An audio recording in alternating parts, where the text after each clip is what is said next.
Kilala ang buko na isinasahog bilang inumin. Pero alam niyo ba na ginagamit rin itong pangsahog sa iba't ibang ulam at dessert? Narito po ang report.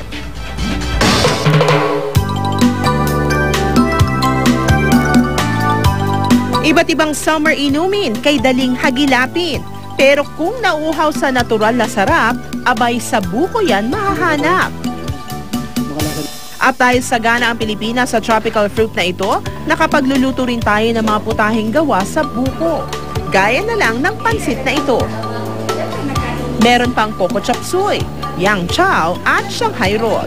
Talagang fresh na fresh siya talaga. Wala siyang parang natural talaga siya kainin.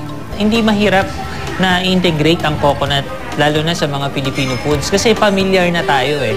At kung dessert ang usapan, bidang pangsahog ang buko meat at buko juice.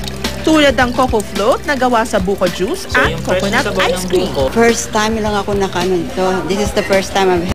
Ang coco halo-halo at sorbet naman, patok sa mga naiinitang health conscious. Di siya ganong matamis, di siya ganong matabang, sakto lang. Yung bali ang kinaibang niya, kahit natatlong sahog lang siya, sulit.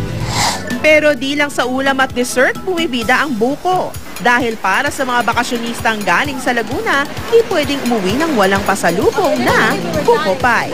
Sa bake shop na ito sa San Pablo, triple raw ang produksyon ng buko pie tuwing bakasyon. Meron kasi kami yung secret na yung pinaka-sauce niya. Yun ang aming pampasarap ng buko pie.